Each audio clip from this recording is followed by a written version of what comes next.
One of the things that makes ball games different is the degree of uncertainty and chaos and spontaneity that putting a bouncing ball with human limbs creates. That's above all what balls bring: spin, uncertainty, variation, bounce. The ball game is a microcosm of our lives. When we win, we thank God. When we lose, we curse the universe. It's the place where we can act out the drama of human existence. It happens across every culture, across thousands of years. These sports have developed with a ball at the center of them. When we look back through time, we see again and again the sphere fascinating, bewildering, and enchanting our ancestors and asking us, what does it mean to play? And why do we love it so much?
Humans did not invent play.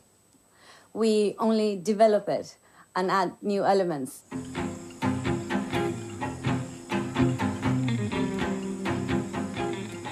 The play instinct is deeply rooted in animals and in humans as primates. Play is the thing. It's the only point of playing is to play.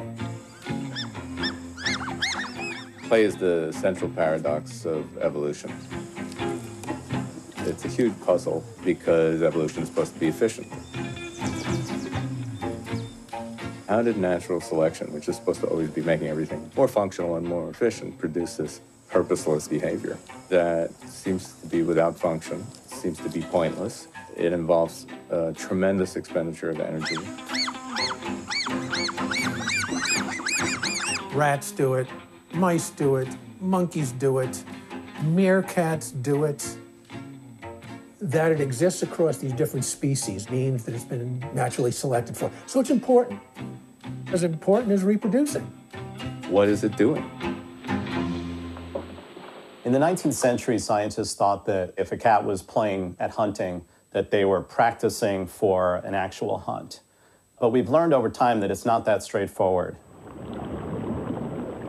When we studied the development of ball play in young animals, what we see is early on, they'll do certain things which are pretty simple, like just push the ball, maybe mount the ball, and so on. And then they learn, well, maybe I can dribble the ball. When they're first learning that, they're not good at it. They're failing a lot. They shouldn't persist at that behavior. But in fact, it's because they want to get good at it. You're not worried about solving a problem, so you're more likely to generate these novel uses. So if you love the process sucks you in. Then you're much more willing to go off in these tangents. Creativity, novelty.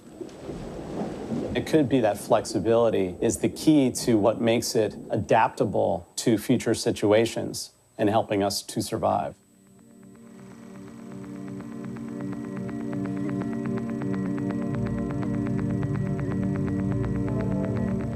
The classic example of this, Wolfgang Köhler, a famous German Gestalt psychologist, had these chimpanzees. color put bananas out of reach. And he gave one chimpanzee 2 sticks. His name was Sultan. Sultan took the sticks, jumped up with the sticks, threw the sticks up, couldn't get the damn bananas down. He gets frustrated. Eventually, he just sits. How the hell with it? I'm just gonna play with the sticks. And they do this, do that, and they go together. And the aha moment. Just by mistake, by the drive of novelty, by exploration, i.e. object play. Sticks go together. Bananas come down. Quintessential form of social play is rough and tumble play. Play fighting. The golden rule you follow is, I've got to give the other guy a chance. There has to be reciprocity. And you see this in the rats all the time. You see one animal on top, and then he gets thrown off, and he goes on the bottom. They just keep doing this through reciprocal interaction that you just don't see in a real fight. There's a structure, rules that you follow. There's got to be enough cooperation to make it possible for both animals to win sometimes. But in that structure, you can have unexpected variation. The animal has to continually evaluate his or her actions and those of its partner. And they're exactly the sorts of things that help train the development of the prefrontal cortex. The play is shaping the brain to be able to perform in much more intricate ways than without it. So we have a causal link between play, development of the prefrontal cortex, and consequently the development of these social skills.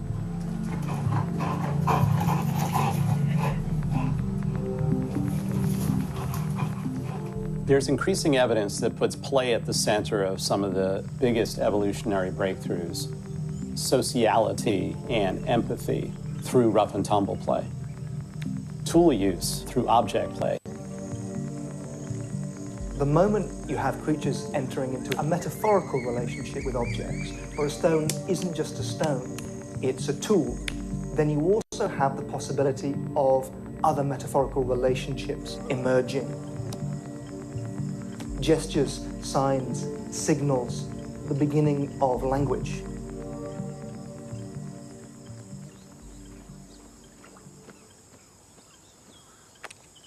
Generally, I'm interested in the origins of human language. And to try and understand how language evolved, it's very interesting to look at our closest relative. Play is incredibly rich in terms of communication. When bonobos are playing, they very, very often laugh. Laughter becomes a signal to your partner that you are still playing. The way dogs do it, and other animals, they do what's called the play bow, where they bow on their forepaws, they put their butts up in the air. The play bow is used to say, I want to play with you. And then it's used very strategically before a dog bites another dog. They'll say, I'm going to bite you hard, but it's still play. And so we've discovered that the play bow is a very ubiquitous signal. It shouldn't surprise us that a ball in the hands of a highly intelligent and social animal is going to bring out a lot of familiar behaviors that look just like what happens when we play.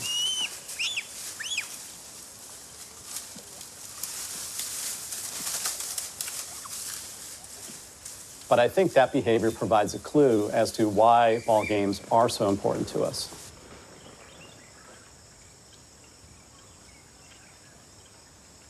No one invented the ball.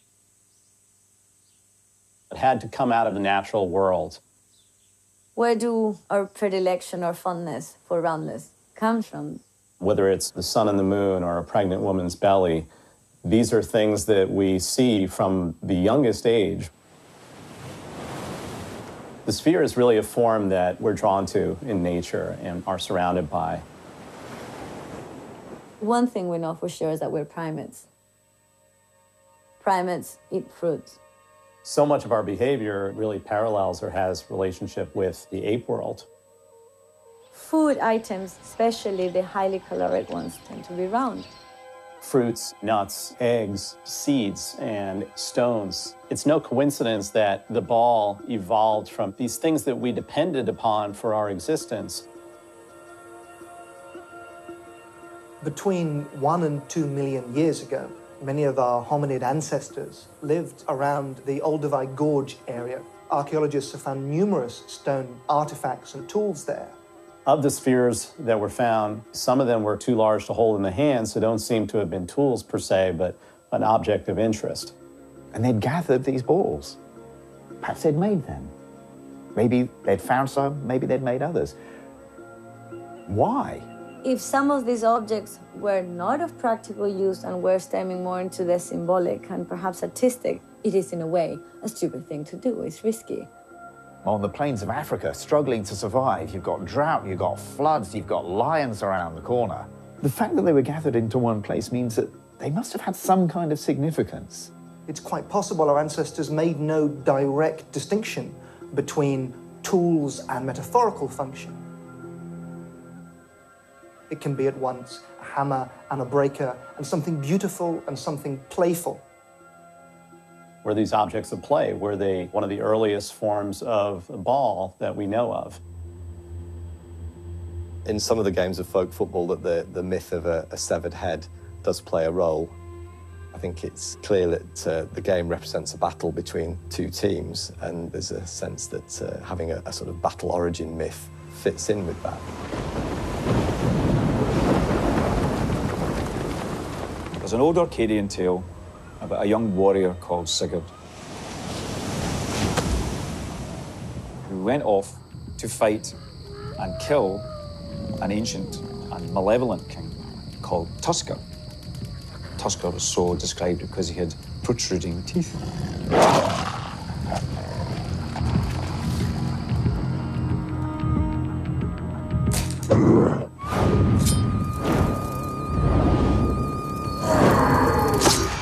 The boy did the job and set back on his way home with the head athwart his brawny thigh. Because of the king's protruding teeth, they scratched the boy's thigh and gave him an infection.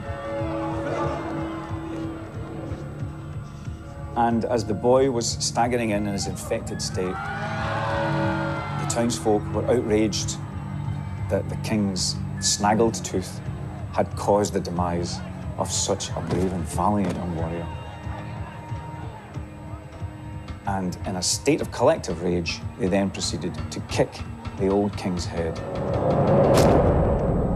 around the town square.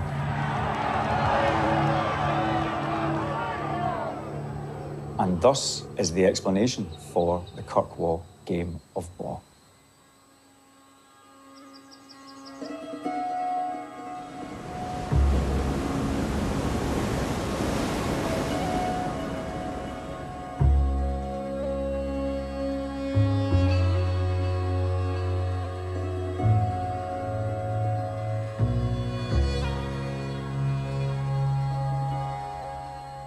It's a very, very old opposition between anarchy and order.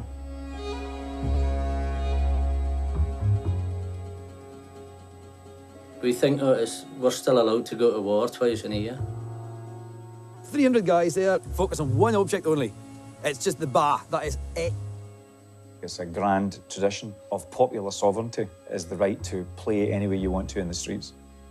The bar, first and foremost, I would say it's a tradition. This is a small island. Traditions are very well respected. It is a remote place to get to. You only play it 2 days of the year, which are very special days, really, Christmas Day and New Year's Day. I mean, we've grown up in a house where you never know anything different. I mean, that's what Christmas is, that's what New Year is. That's what we do.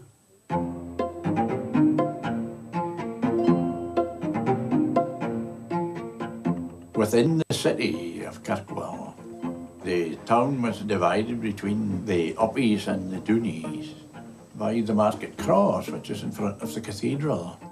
Above that are uppies and below it are doonies. Traditionally, you would find that the Dooney or the Downey team would be associated with fishing, for example, or working in the port and the dock, whereas those from the higher parts of the town would be more associated with the farmland. The uppies tend to be a bit scrawny and kind of tall, lanky people. The Dooneys are more robust, squatter, handsome. Yeah, I would say that's a bit different. Basically, the goal of the game is to get the bar to your own goal, which for the uppies is the Mackinson's corner, and for the Doonies is getting the bat in the water. It's finished when it touches the wall or it goes in the water. End of story. Fantastic. If the ball went up, it was going to be a good year for the farmers. And if the ball went down, it would be a good year for the fishermen. So it's all legend and hoo-ha, you know. I mean, we just like to think of all these different stories. Would you call it a sport? No. No. More important than that.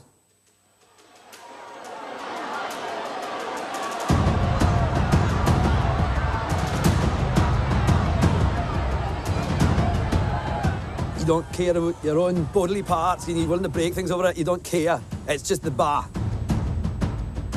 They might get crushed against a wall or against a barricade. The pressure in it is unbelievable. You have to try and relax, try not panic. You're in agony. For a lot of time, you're in absolute agony. So it's not for everybody. In the sort of 2 hours prior to us going down to the game, the nerves start kicking in. The children in the family know that to keep the bathroom clear.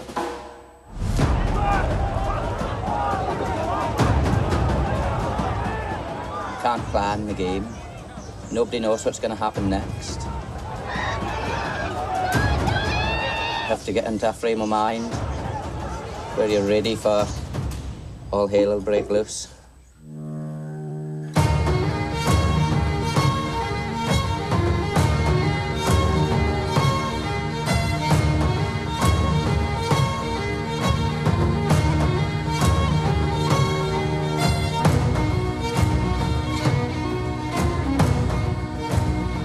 It's not a free-for-all, but I mean, basically it's a free-for-all. You don't want rules. Everything's dictated by rules. There's a code of conduct, but it's not actually a rule. If you're gonna hit somebody, just do it once, don't do it twice, and things like that. The only thing you can't do in the game is you can't change sides. You know, once you're a Dooney or an uppie, that's you for the rest of your time. Rivals and best friends. I've got Dooney friends that are my best pals. But like, we're best friends 363 days a year, and at 2 days then, I mean, we're not enemies by any means. If anything happens, we'll throw punches. It's no problem.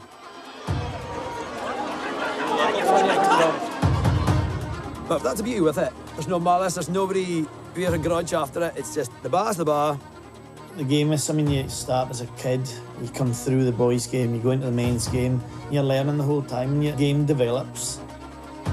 You're never too old to learn. But it is a way to confirm the community. Literally helps people re-enchant the place that they're in. Hold the pressure, lads! Come on, Robbie!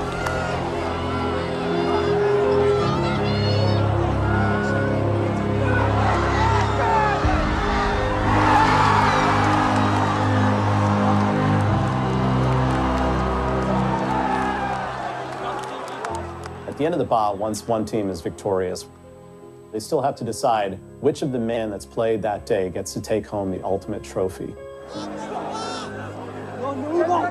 Debate ensues in the thick of this mob, just on the heels of this team's victory.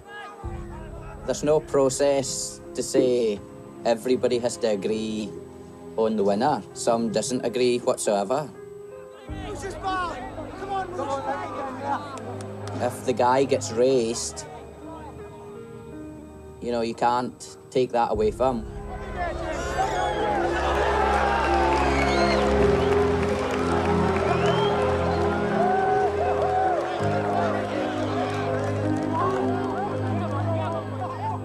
It's a big honour to be able to win a bar. You think about 2 a year, 300 people playing. Not everybody's going to get one.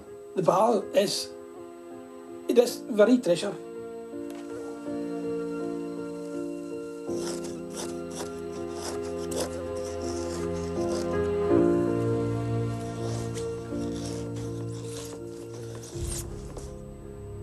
Very proud of it. I love this as much as my kids. I mean, that's 27 years ago. I still just get palpitations playing with it and touching it because I just feel so honoured and so lucky to have been, you know, deemed worthy to take one of these. Kirkwall Ba doesn't really resemble any game of football that you or I would recognize. And yet we know that Kirkwall Ba is a descendant of the most ancient forms of football and that everything we play and call football today derives from it. The games of Celtic Europe are basically being played by peasants, by shepherds, by the lower orders of the cities. So, of course, they're going to be much wilder. The aristocracy look down their nose at ball games. They're all about killing people on the horseback. That's their pleasure. By the time we get to the early 19th century, folk football, street football, all the different variations are beginning to disappear. This is an era of class paranoia. You know, you've got a ruling elite that is desperately riding the wave of the world's first industrial revolution. And the one thing it really fears is large numbers of poor, working class or rural people gathering together in one place. You've got a lot of folks saying this is akin to a riot. It almost dies. What saves it is the public schools. Sport is brought in as part of the curriculum as a way of occupying teenagers, dealing with too much testosterone, countering the threats of homosexuality and masturbation by exhausting everybody, and providing systems of control from the top down to the bottom of the school. Then you layer onto that the notion of creating muscular Christian gentlemen, Christian soldiers who are going to run the empire, to create a moral imperial project of moderation, of fair play, of sexual and moral discipline. And games, and football in particular, is going to deliver that. And that's the culture out of which football emerges. Once again, the boys of Eton turn out to celebrate St. Andrew's Day by taking part in the war game. Two teams, the Collegers and the Oppidans, are involved in the rough and tumble. The Battle of Waterloo may have been won on the playing fields of Eton, but it's nearly always a draw in their own war game. Like most sports at that time period, it was really a collection of games played with a ball. There's a lot of different varieties of football being played in different public schools. We see rugby, which involves being able to carry the ball. We see something more like soccer that involves kicking but not carrying the ball. That's fine when it's just at the school level. But by now, the public school boys have left university. They want to carry on playing football now as young adults. But they find everybody has different rules. So what are we going to do? How are we going to deal with this? So there's a real concern to systematise, formalise and make it work. And the 1863 rules drawn up by the Football Association are the rules that we pretty much still play today. Here's the idea about American football. I have the ball, I'm going to advance it, and you're going to violently take it away from me. That's it. Americans embraced industrialism and modern capitalism and took it to a whole new level. American sports reflect that. If you take the violence out of it, we're playing soccer. When Americans bring ball games into the United States from Britain in the second half of the 19th century, they bring with it the British amateur tradition. It doesn't matter whether you win or lose, it's how you play the game. It's a sense that we're all in this together. I mean, that's the fundamental democratic idea. American citizens at the time thought it didn't have anything in common to what they were experiencing in their own country. People like Teddy Roosevelt are worrying that urban civilization is corrupting the manly spirit of the American upper classes. That's when we invent our American game of football, which is a much rougher version. It was about winning. It wasn't really about how you played the game. The first thing that they did in transforming soccer to Americanized football was invent the first down. The idea that you would gain territory, capture that territory, advance, move on, and defend it, much like the concept of manifest destiny. The whole idea that anybody who came here could have a chunk of the United States of America as it moved west, well, that's football. You're going to capture territory and defend it. It was a clearly delineated and defined story. You don't have that in soccer. because the score rarely changes. Most games end 1-1, 2-1. Less than 10% of games have more than 5 goals in it. They're very rare, they're very precious. Goal to Togo. Africa celebrates. If what you're used to is 110 versus 108, football's not going to make a lot of sense to begin with. Americans are easily bored, let's face it. Soccer is frustrating. 11 things could go right and you don't get rewarded for it. That's just not satisfying to American culture. The vast majority of Americans believe that we are the authors of our own fate. There is no other country in the world that thinks that outcomes in life are as controlled by the individual as the United States does. Soccer seems to prove the idea that you could do all these things right and it still doesn't matter. This is why I think that America is a little resistant to soccer. But one thing we do know is, if you play to a 0-0 tie after 90 minutes, not much has happened. That we know. And they're off. Nietzsche and Hegel there. Socrates, there he is, Socrates.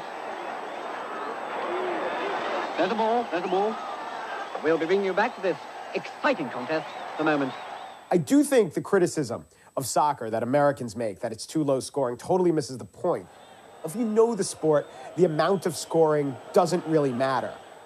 Football, soccer, is like a European meal that goes on forever. You could sort of just let it wash over you and take your time picking whatever plates that you want. Whereas it seems to me that a game like, American football is like going to a food court and eating standing up in a hurry. Football remains, once the whistle blows for the first half, that's it. For 45 minutes. There's nothing else but the football. The essential sporting drama, the movement of the ball, it flows. Flow is ecstasy. Into Paoletta. What a goal! Yes, there are ups and downs and variations in the rhythm. It stops because people are feigning injury and all of that. We have our little theatrical cameos. If you've just been kicked in the leg and it hurts, you do not roll 7 times over on the floor. This is not a natural reaction. You listen to Argentinian football commentary, and they praise players on cheating the referee. When Maradona scored his famous goal with the hand, that was a work of art, because the referee didn't see it.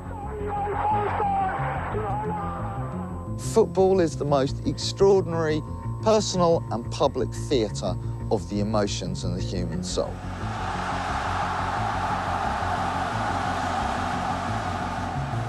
What is killing, I think, all American sports is too much stop-start.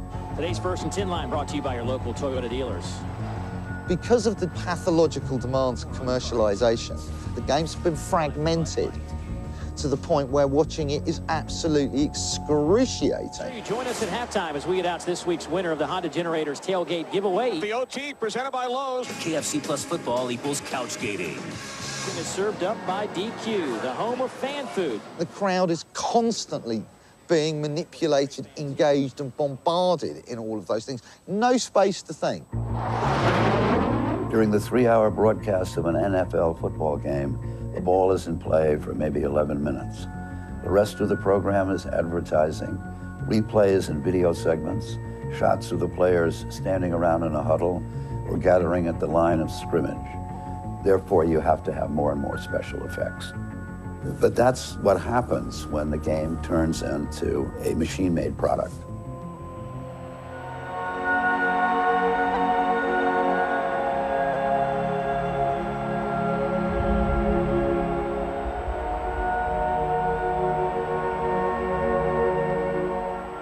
I think football mirrors how we experience pleasure. I mean, football kind of gives us everything that we're after. Celebrity, athleticism, violence, and it has forensic videography.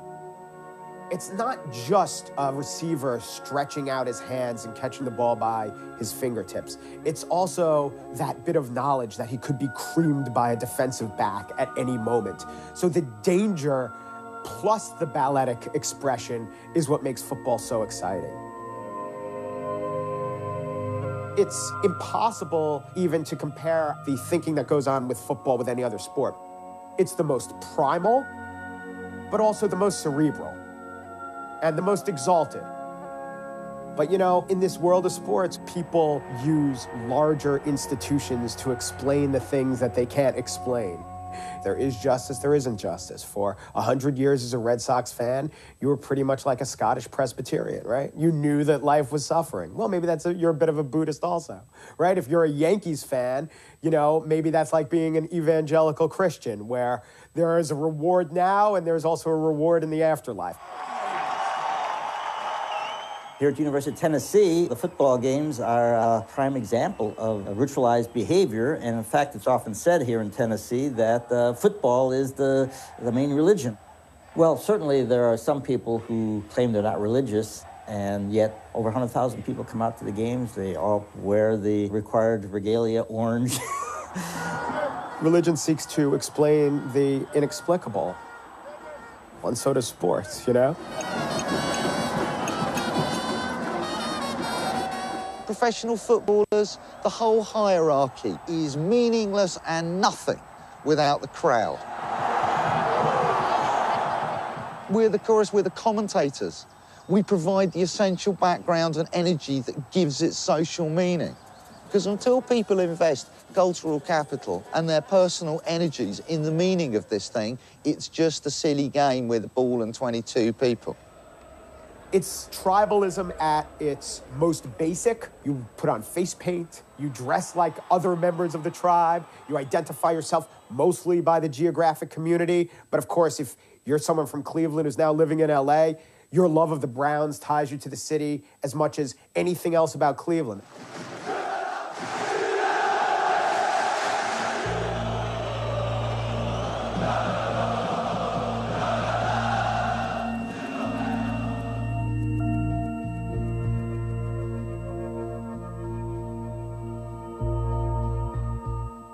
We think of watching sports, and particularly maybe watching sports on TV, as being a passive act, and yet science shows us that that's absolutely not true.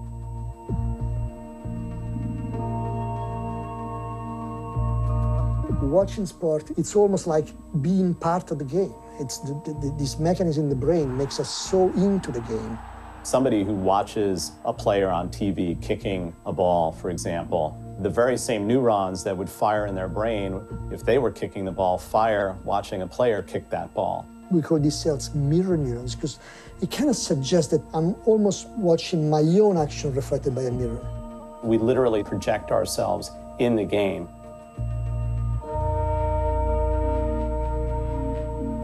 Mirror neurons allow us to feel on some level what we're seeing athletes do on the field. The blood pressure goes up a little. There's a little increase in sweating. People tend to mimic what they watch. Not only are we invested in the players, but we actually have a cognitive connection to the ball itself. They kind of orient their body toward where they want the ball to go.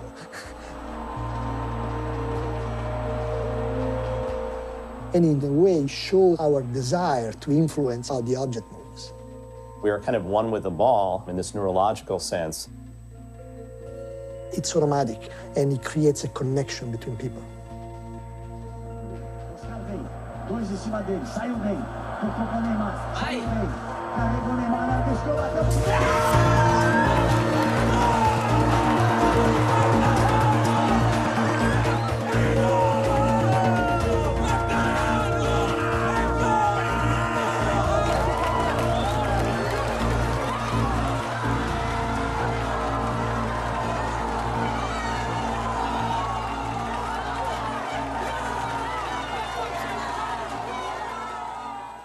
You're watching the most exciting game you will ever see on your TV set.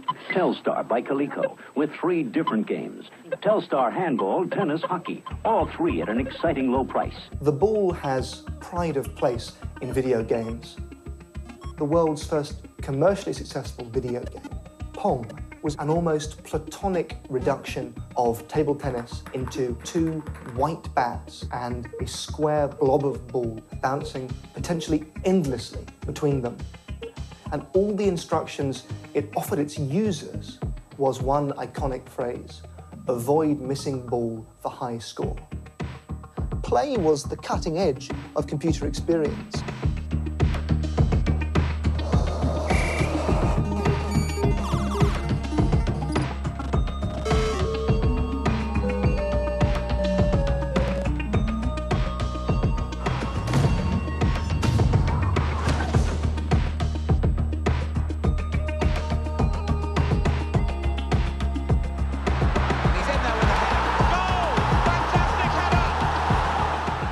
Play had this magic ingredient. It turned the computer from being something difficult and abstruse, like a maths puzzle, into something like a ball, something that you picked up and played with. And this deep, fundamental fascination continues throughout the history of technology. And in this sense, our newest and most dazzling tools are just like rocks picked up by our distant ancestors thousands and thousands of years ago. In modern ball games, what makes them so compelling to watch and play is precisely the fact that they are highly organized. They're organized around rules that are understood and highly repeatable. Undoubtedly, if you play highly competitive games, if you play video games, you get better. The consistency of rules, play, and regulation, repeated again and again, allows players to perform greater and greater feats of excellence within those constrained variables of the rules. The football being played today is immeasurably superior to anything that was played in the 20th century, frankly. It has allowed us to create an extraordinary stage for amazing aesthetic performances. It's fantastic. When you have that level, the questions of money and power arise. Because someone has to pay for the circus and someone's got to run it. You have to have that if you want to have professional sport. But how do you stop them taking over? How do you stop it becoming a pathology? If you start trying to buy victory rather than achieving a win, I mean, you're not playing anymore. We're out of the realm of play and we're into the realm of politics and power. In the perfect world, there's a symbiotic relationship between these highly structured, commercialized games and these unstructured ball games as kids play them. They both exist for a reason.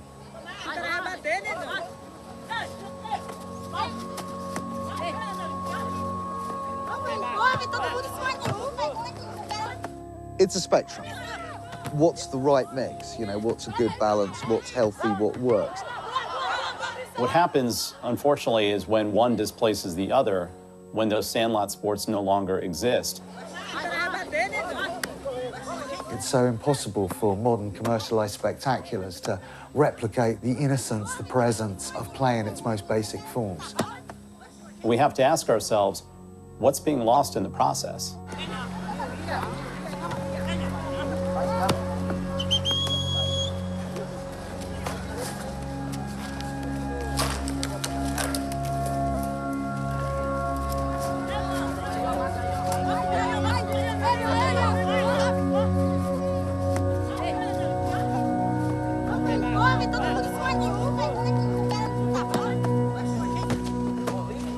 We know that kids now are couch potatoes, childhood obesity is high. So the first thing you want to do is encourage them to go out and get some physical activity. Look at all this cool stuff you get to wear. I'll help you. But because simultaneously we also are living in a world where parents are freaked out that, there's monsters hiding around every corner. Walking down a street you never walked down before. You never know what's around the next corner. Some of the things might be terrible, so be careful turning corners. One solution has been to overcome that is, let's get kids enrolled in various kinds of sports. So you're on a sports team, you're playing football, you're playing cricket, you're playing baseball, depending on what country you're from. Children are more likely to play in AYSO-sponsored games of soccer than they are to grab a bunch of kids and set up their own game. Think of the difference between a pickup game and an adult-directed game of Little League. In structured sports, somebody else has made the rules for you. Little League is good for learning skills. It's good for learning how to swing a bat, maybe how to throw a curveball. Ready, set, release. But how important for most people ultimately are those skills? Keep your eye on the ball, remember, eye on the ball. They will still exercise their bodies and engage with others, but it's not the same as the free play that allowed Sultan, the chimpanzee, to put the two sticks together. Being able to get into somebody else's mind, to solve your own problems, to take initiative, to create rules collaboratively with other people.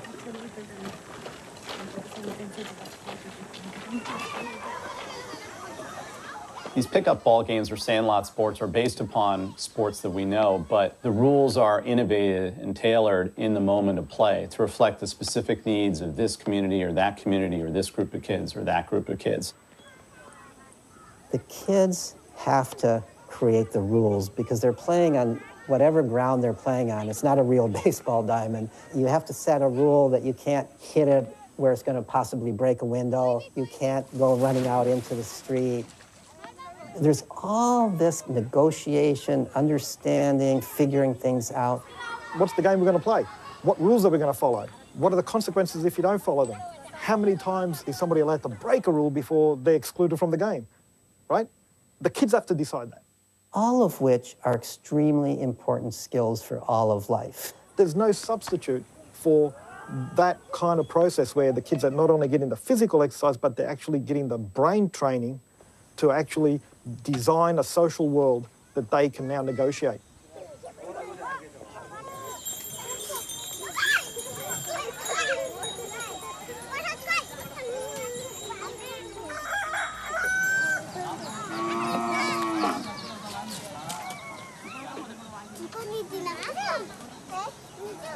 One of the great classics on children's games is Piaget's book on marbles.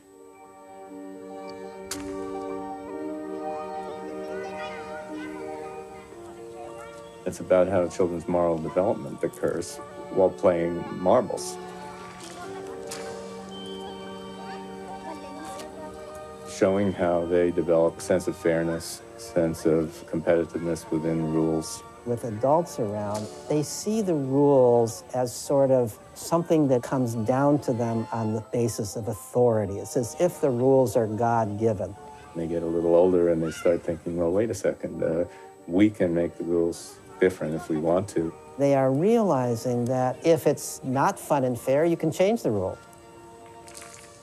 In these interactions with each other, they'll develop their own sense of morality. Once again, we see that the ball is at the center of this social dynamic. Balls produce unpredictability because you literally don't know where the ball is going to bounce. The actual variability of play is the key to its value. It confers flexibility. Having to adapt the rules and to be sensitive to other people in the context of play is a natural part of these unstructured, freer ball games as children play them, and is exactly what connects them to rough and tumble play in animals.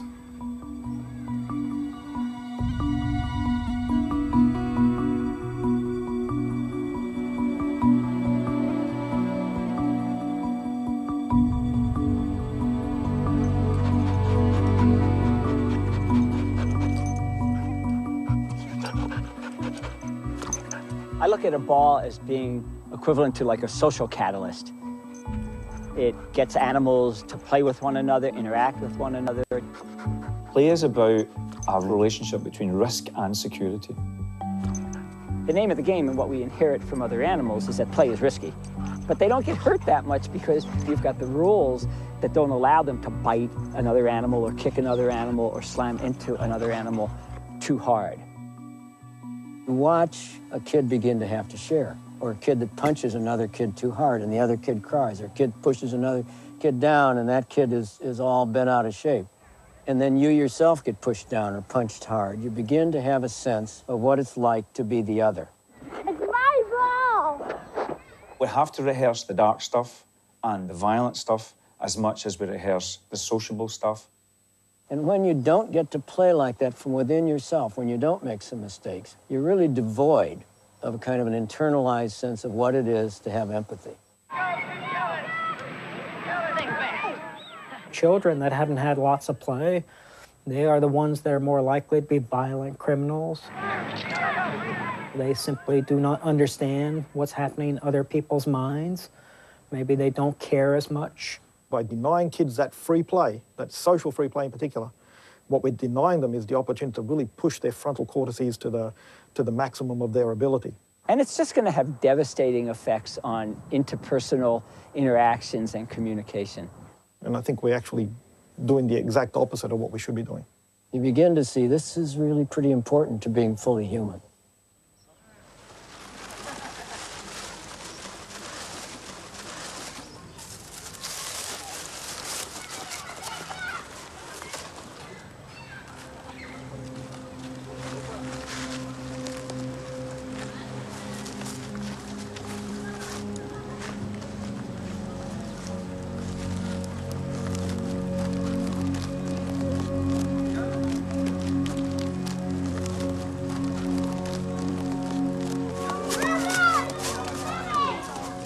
I do have a sense that preparation for the unexpected and the search for novelty and openness to new forms are really necessary to survive in an ever-changing world. Humanity is engaged in a gigantic experimental process, and we simply do not know what is coming our way. We've had glaciers, we've had volcanic eruptions, we've got global warming, overpopulation. I mean, these are things that require flexibility and innovativeness to solve. We are going to have to be incredibly spontaneous and incredibly inventive, and we are going to have to think collectively if we are to have half a chance, not of stopping these problems, but of dealing with the consequences and the uncertainty that we have unleashed upon ourselves. I think that's why play is there, to give problem-solving capabilities and novel ways of looking at the world that we wouldn't get otherwise. Play is the imagination of new worlds. It's extending the reach of mind and possibility.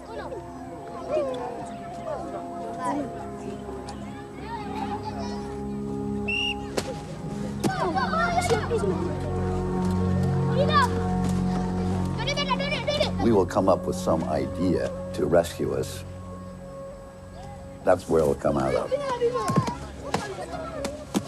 It'll come out of the realm of play. To open yourself to spontaneity, uncertainty, and caprice of the ball, it's an extraordinary thing. What we don't know is whether we have the heart and the wit and the guile to bring it under control. Let's hope so.